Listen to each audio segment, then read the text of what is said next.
ಗಣೇಶೋತ್ಸವದ ಅಂಗವಾಗಿ ಎಲ್ಲರೂ ಸಹ ಇಲ್ಲಿ ಸಮಾಗಮಗೊಂಡಿರುವಂತದ್ದು. ಈ ಸಂಭ್ರಮದ ಕ್ಷಣಗಳಿಗೆ ಒಂದ್ಸಾರಿ ಜೋರಾದ ಚಪ್ಪಾಳೆಗಳೊಂದಿಗೆ ನಾವೇ ಸಮಾರಂಭದ ಉದ್ಘಾಟನೆಯನ್ನು ಬರಮಾಡಿಕೊಳ್ಳ. ಉದ್ಘಾಟಕರಾಗಿ ಸನ್ಮಾನ್ಯ ಶ್ರೀ ಜನಪ್ರಿಯ ಕಾರ್ಮಿಕ ಸಚಿವರು, ಧಾರವಾಡ ಜಿಲ್ಲಾ ಉಸ್ತುವಾರಿ ಮಂತ್ರಿಗಳು ಶ್ರೀ ಸಂತೋಷ್ ಎಸ್ಲಾಡ್ ಅವರು, ಹಾಗೆಯೇ ನಮ್ಮೊಡನೆ ಮಾನ್ಯ ಪೌರಾಡಳಿತ ಮತ್ತು ಹಜ್ ಸಚಿವರಾಗಿರ್ತಕ್ಕಂಥ ರಹೀಂ ಖಾನ್ ಅವರು, ಹಾಗೆಯೇ ಎಲ್ಲ ಜನಪ್ರತಿನಿಧಿಗಳು, ಜೊತೆಯಾಗಿ ದಿವ್ಯ ಸಾನ್ನಿಧ್ಯವನ್ನು ವಹಿಸಿರುವಂತಹ ಎಲ್ಲ ಪರಮ ಪೂಜ್ಯರು, ಅಧ್ಯಕ್ಷತೆಯನ್ನು ವಹಿಸಿರುವಂತಹ ಪೂಜ್ಯ ಜ್ಞಾನ. ಇವತ್ತು ಉದ್ದಗಲಕ್ಕೂ ಇಡೀ ದೇಶದಲ್ಲಿ ಕೇವಲ SC/ST ಗೆ ಮಾತ್ರ ಅಲ್ಲ, ಇಡೀ ಹಿಂದೂ ಸಮಾಜಗಳಿಗೆ ಮಾಡಿರ್ತಕ್ಕಂಥ ಕೆಲಸವನ್ನ ನಾನು ಇಲ್ಲಿ ಬೆಳಕನ್ನು ಚೆಲ್ಲಕ್ಕೆ ಬಯಸ್ತೇನೆ. ಅದಕ್ಕಿಂತ ಮುಂಚೆನೆ ಇವತ್ತು ನಮ್ಮ ಗಾಯಕ್ವಾಡ್ ಮಹಾರಾಜರು ಮೂರನೇ ಗಾಯಕ್ವಾಡ್ ಮಹಾರಾಜರ ಜೊತೆಗೆ ಮೊದಲನೇ ಬಾರಿಗೆ ಭೇಟಿಯಾಗಿರ್ತಕ್ಕಂಥ ಸಂದರ್ಭದಲ್ಲಿ ಆಗಿನ ಕಾಲದಲ್ಲಿ ಸುಮಾರು 20,000 ಚಿಲ್ಲರ ದುಡ್ಡನ್ನು ಬಾಬಾ ಸಾಹೇಬ್ ಅಂಬೇಡ್ಕರ್ ಅವರಿಗೆ ಹೈಯರ್ ಎಜುಕೇಶನ್ಗೆ ಓದಿಸಲಿಕ್ಕೆ ಇಡೀ ಭಾರತ ದೇಶದಲ್ಲಿ ಯಾವುದೇ ಒಂದು ರಾಜ ಮುಂದೆ ಬಂದಿದ್ರೆ ಅದು ಹೆಮ್ಮೆಯಿಂದ ನಮ್ಮ ಮರಾಠ ಸಮಾಜದ ರಾಜ ಅಂತ ಈ ಸಂದರ್ಭ ಕೇಳಲಿಕ್ಕೆ ಬಯಸ್ತೇನೆ ನಾನು. ಅದಾದ ನಂತರ 1917ನೇ ಇಸ್ವಿಗೆ ತಿರ್ಗಾ ಮತ್ತೆ ಶಾಹು ಮಹಾರಾಜ್ ಪರಿಚಯ ಆಗ್ತಾರೆ.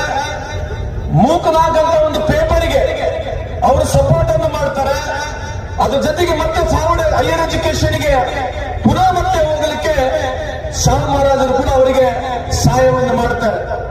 ಯಾಕೆ ಈ ಮಾತನ್ನು ಹೇಳ್ತಾ ಇದ್ದೀವಿ ಅಂತಂದ್ರೆ, ನಮಗೆ ಈ ದೇಶದ ಸಂವಿಧಾನ ಬರೆದಿರ್ತಕ್ಕಂಥ ಮಹಾನ್ ನಾಯಕನ ನಮ್ಮ ಸಮಾಜದವರು ಒಂದು ಅಳಿಲು ಸೇವೆ ಮಾಡಿದ್ದು ನಮಗೆ ಹೆಮ್ಮೆ ಇದೆ ಅಂತ ಕೂಡ ಈ ಸಂದರ್ಭಕ್ಕೆ ಕೇಳಲಿಕ್ಕೆ ಬಯಸ್ತೇನೆ. ಇವತ್ತು ವಿಚಾರಗಳನ್ನು ನಾವು ವಿಮರ್ಶೆ ಮಾಡೋಣ. ಯಾವ ಬುದ್ಧನ ಮಾತುಗಳನ್ನ ನಾವು ನೋಡ್ತಾ ಇದ್ದೀವಿ, ಒಂದು ಕಡೆ ಬಸವಣ್ಣವರನ್ನ ನಾವು ಮಾತನ್ನು ಕೇಳ್ತಾ ಇದ್ದೀವಿ. ಅದಾದ ನಂತರ ಛತ್ರಪತಿ ಶಿವಾಜಿ ಮಹಾರಾಜರ ವಿಚಾರಗಳನ್ನ ಮಾತನಾಡ್ತೀವಿ. ಅದಾದ್ಮೇಲೆ ಜ್ಯೋತಿಬಾಯಿ ಫುಲೆನ ವಿಚಾರಗಳನ್ನ ಮಾತನಾಡ್ತೀವಿ. ಅಂಬೇಡ್ಕರ್ ಸಾಹೇಬ್ರ ವಿಚಾರಗಳನ್ನ ಮಾತನಾಡ್ತೀವಿ. ಅದಕ್ಕಿಂತ ಮುಂಚೆ 1902ನೇ ಇಸ್ವಿಯಲ್ಲಿ ಈ ದೇಶದಲ್ಲಿ 50% ರಿಸರ್ವೇಶನ್ ಕೊಟ್ಟಿರ್ತಕ್ಕಂಥ ಯಾವುದೇ ರಾಜ್ಯ ಈ ಭಾರತ ದೇಶದಲ್ಲಿದ್ರೆ ಅದು ಛತ್ರಪತಿ ಶಾಹು ಮಹಾರಾಜ್ ಅಂತ ಈ ಸಂದರ್ಭಕ್ಕೆ ಕೇಳಲಿಕ್ಕೆ ಬಯಸ್ತೇನೆ ನಾನು. ಇವನ್ನೆಲ್ಲ ನಮ್ಮ ಡಾಕ್ಟರ್ ಬಾಬಾ ಸಾಹೇಬ್ ಅಂಬೇಡ್ಕರ್ ಅಧ್ಯಯನ ಮಾಡಿದ್ರು, ಸಂಪೂರ್ಣವಾಗಿ ಅರ್ಥ ಮಾಡ್ಕೊಂಡಿದ್ರು. 1916ನೇ ಇಸ್ವಿನಲ್ಲಿ ಬಾಬಾ ಸಾಹೇಬ್ ಅಂಬೇಡ್ಕರ್ ಕೊಲಂಬಿಯಾ ಯೂನಿವರ್ಸಿಟಿಯಲ್ಲಿ ಹೋಗ್ತಾರೆ, ಆಂಥ್ರೋಪಾಲಜಿ ಬಗ್ಗೆ ಸ್ಟಡಿ ಮಾಡ್ತಾರೆ. ಆಗಿನ ಕಾಲದಲ್ಲೆಲ್ಲ ಇವತ್ತಿಗೂ ಬಹಳ ಜನಕ್ಕೆ ಆಂಥ್ರೋಪಾಲಜಿ ಅಂತಂದ್ರೆ ಏನು ಗೊತ್ತಿಲ್ಲ. Anthropology is study of human being at time and races. ಆಗಿನ ಕಾಲದಲ್ಲಿ ಮೊದಲನೇ ಬಾರಿಗೆ ಕೊಲಂಬಿಯಾದಲ್ಲಿ ಹೋಗಿ ಪೇಪರ್ಸ್ ಅನ್ನ ಸಬ್ಮಿಟ್ ಮಾಡಿರ್ತಕ್ಕಂಥ ಮಹಾನ್ ನಾಯಕ. 1936ನೇ ಇಸ್ವಿನಲ್ಲಿ ಎಲಿಮಿನೇಷನ್ ಆಫ್ ಕಾಸ್ಟ್ ಬಗ್ಗೆ ಮಾತನಾಡ್ತಾರೆ. ಅವ್ರಿಗೆ ಗೊತ್ತಿರಲಿಲ್ಲ, ಕಾನ್ಸ್ಟಿಟ್ಯೂಷನ್ ಅಸೆಂಬ್ಲಿಗೆ ಬಾಬಾ ಸಾಹೇಬ್ ಅಂಬೇಡ್ಕರ್ ಬರ್ತಾರೆ, ಸಂವಿಧಾನದ ಶಿಲ್ಪಿ ಆಗ್ತಾರೆ ಅಂತ ಅವರಿಗೆ ಮಾಹಿತಿ ಇರಲಿಲ್ಲ.